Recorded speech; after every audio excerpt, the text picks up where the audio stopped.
Hi everyone, my name is Anastasia and my partner is Jessica. Our presentation is about a rhetoric of Blade Runner. Firstly, I'm going to introduce the basic concept of cyberpunk and the basic information about the movie called Blade Runner. The word cyberpunk is a combination of cyber and punk. Cyber means technology and it is related to network, and punk means rebellious as a bunch of narrative. Um, Cyberpunk mainly wants to convey the idea of high tech, low life, and dystopian.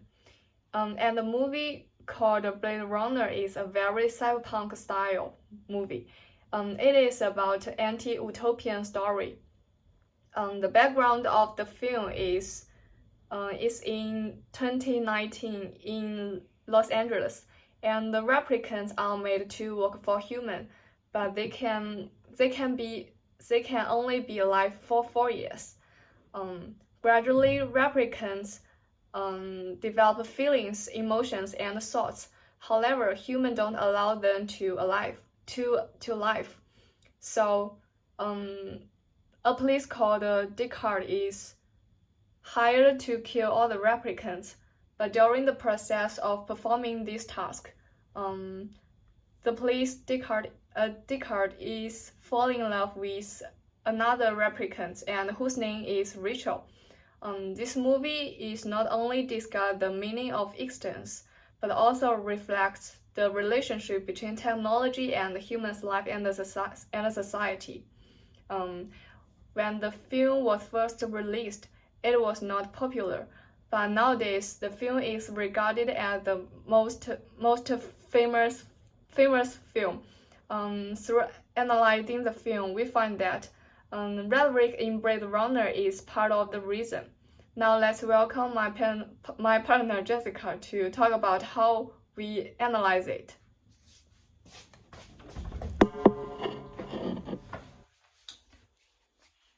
Hello, I'm Jessica. First, we are going to analyze scenes in this movie. Have a look at these pictures. I think you may quickly capture the idea that what this movie wants to show us, and this constantly remains to the end. Outside rain pours down constantly and never stops, and all skies covered with smoke, and almost all events took place in dark, gloomy environment at night. And just above this, there are huge external media screams swirling back and forth, and aircrafts sometimes passing away between skyscrapers. And the world below and the world above is a completely different world. And this contrasts just the increasingly extending economic chasm and increasingly worsening living environment at the end of high-tech development. However, this kind of setting and almost fixed scene patterns obviously tied the movie audience at the time. So in 1982, this movie criticism about this movie and the failure in box office might be because of that. But for sure, to consider today, Blade Runner is prescient because things it talks about are becoming real issues that we're discussing and worry about today. And next, we're gonna look at characters from perspective of cyberpunk. The protagonists in cyberpunk fiction are often flawed anti-heroes placed in situations out of their control where a happy ending may not be possible. And in this movie, one of the protagonists is Descartes, and he is appointed to kill the replicants. And another one is Roy, who is the leader of replicants, and he always fights with humans to make him and his robot friends alive. But actually, in this movie, these two characters are not so that opposite, and even in the end, they become to understand and emphasize with each other. And Descartes is not 100% a good placement, and also Roy is not like 100% killing machines without emotions or feeling.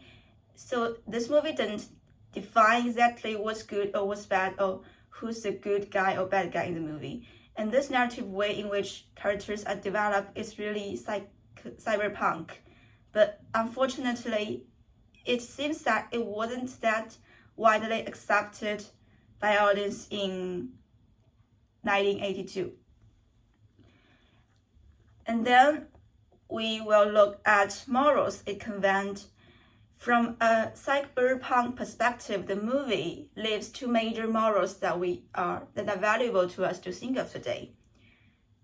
First, philosophically, highly and rapid development of technology trigger us to think about the meanings of human existence, because the time of artificial intelligence has arrived, and in near future there will be robots with independent thinking and emotions and creativity, just as the represents in the movie. So it actually has something to do with transhuman and post-human rhetoric. In other words, how to treat the relationship between technology and human. So it raises questions like, what does it mean to be a human, or what are boundaries of humanity? And second, the fictional society of dystopia in this movie is a warning of the bad impact of technological development. Human exploit represents fights with human, and human at the same time are passionate for creating them. So this actually pushed the society into endless chaos and violence. This movie is of course fictional, but we can and we should think of and imagine how it will happen if present trends continue to go on. And that's what my partner to conclude.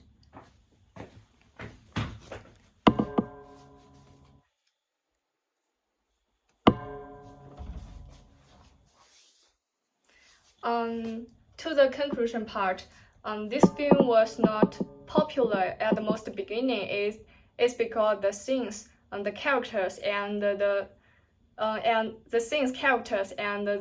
scenes are too advanced to kept by audience in 1982, and the rhetorical skills should take the responsibility to some extent.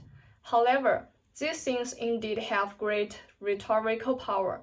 The rhetorical meaning of the film is to show the concerns of troubles which are brought by high technology, but also make audience to reconsider the meaning of life. Okay, thank you.